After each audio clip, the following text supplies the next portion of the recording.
자, 통합을 하니까 편제를 단일화해야 되겠죠. 연대, 대대, 중대 이렇게 나누는데 이 편제를 해놓고 나니까 결과가 대한의용군의 부대를 서로 분리하고 축소시키는 결과가 나오게 됩니다. 다른 건 몰라도 이거는 못 참겠다 해가지고 대한의용군이 반발을 했는데 이렇게 되니까 코민텔은 또 러시아 군 이쪽에서 대한의용군을 무장해제시킬 결정을 합니다. 무장해제시키는 방법은 무력을 쓰는 것밖에 없겠죠. 그래서 극동공화국 군대 4개 중대가 주축이 되고 여기에 고려 혁명군이 더해진 군대가 장갑차 중화기로 무장을 하고 대한의용군을 공격을 하는데 이러면서 자유시 참변이 일어나게 되는 거죠. 대한의용군은 끝까지 싸웠고 그래서 1921년 6월 28일 하루 종일 새벽 6시부터 저녁 6시까지 교전이 있었다고 하는데요. 죽거나 사로잡히거나 행방불명되거나 하는 피해를 입습니다. 기록에 따라서 그 피해 상황이 아주 다른데요. 3가지 서로 다른 기록이 있습니다. 이 참변 직후에 북간도에 살고 있던 제 반일단체, 한국인 반일단체의 성토문이 있습니다.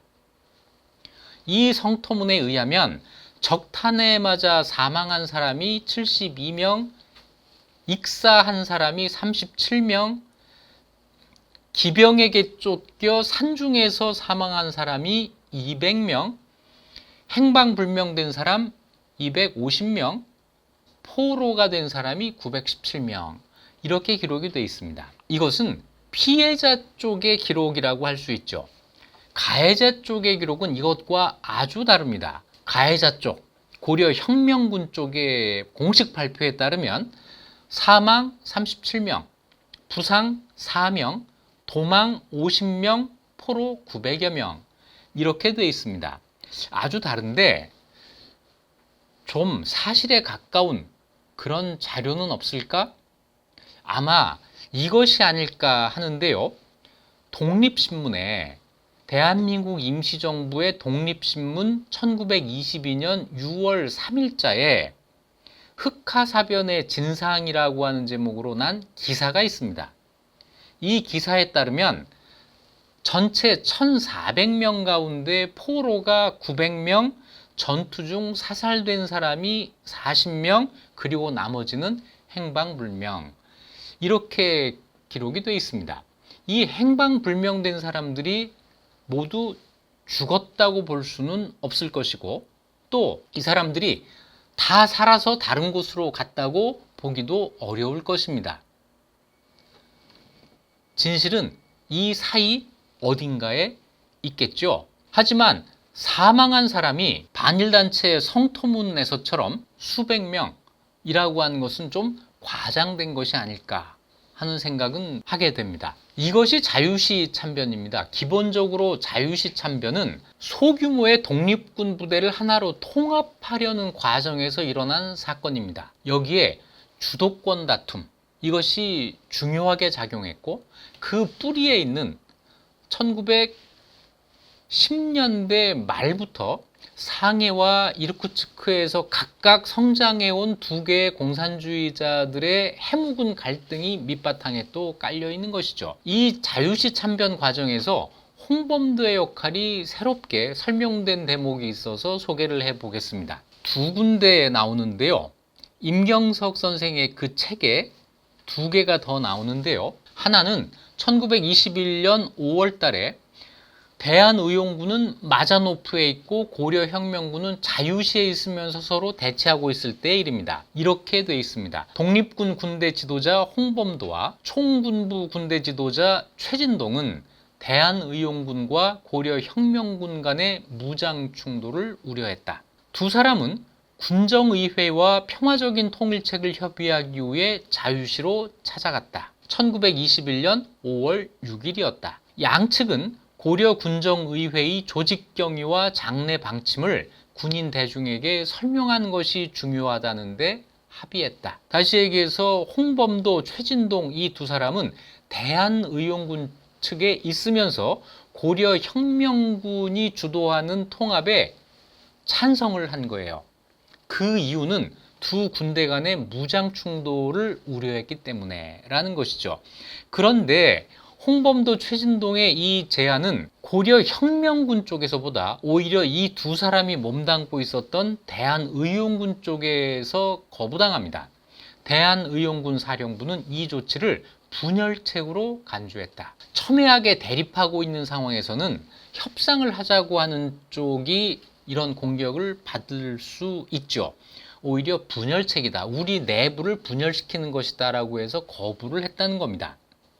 그래서 감금되기까지도 했다는 것인데요. 자, 이 대목에서 홍범도가 자유시 참변의 어떤 주도적인 역할을 했다라고 볼 수는 없을 것입니다.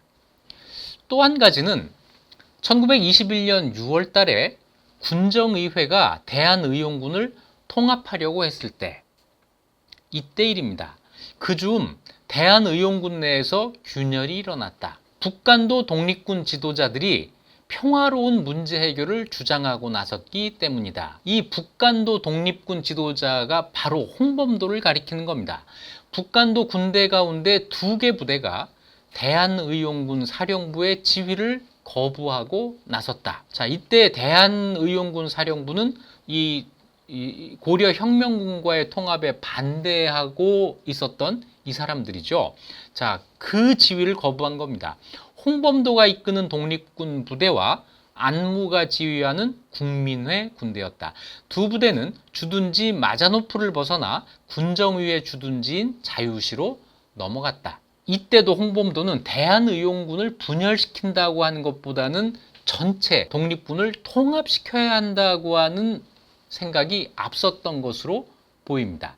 자, 그래서 결과적으로 통합을 위해 노력했던 홍범도가 결과적으로 고려 혁명군을 지지하게 됐던 것이고, 이것 때문에 대한의용군 쪽에서는 홍범도를 배신자라고 생각하는 사람도 생기게 됐고, 그것 때문에 홍범도가 뒤에 테러를 당하고 그 사람을 살인하고 투옥되고 하는 이런 어려움을 겪게 되었던 것이죠. 여기까지가 1921년 6월 28일에 있었던 자유시 참변에 대한 설명이었습니다. 자유시 참변은 뿌리 깊은 러시아 지역 한국 공산주의자들의 경쟁과 반목과 갈등이 빚어낸 사건이었다라고 결론을 내릴 수 있겠습니다. 그리고 여기에 홍범도가 주도적인 역할을 했다라고 하는 근거를 찾아보기가 어려웠습니다. 이렇게 1921년 6월 28일 하루 후에 있었던 자유시 참변은 그날 그 현장만 봐서는 이것이 어떤 일인지 알기가 어렵습니다.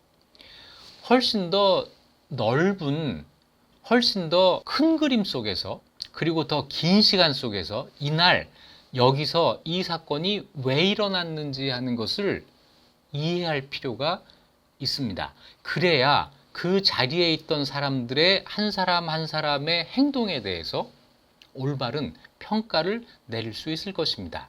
그리고 역시 중요한 것은 자료에 따라서 이해하고 설명해야 한다. 자료에 근거하지 않은 주장을 해서는 안 된다라는 사실입니다. 지금까지 이익주 는 역사 이익주였습니다.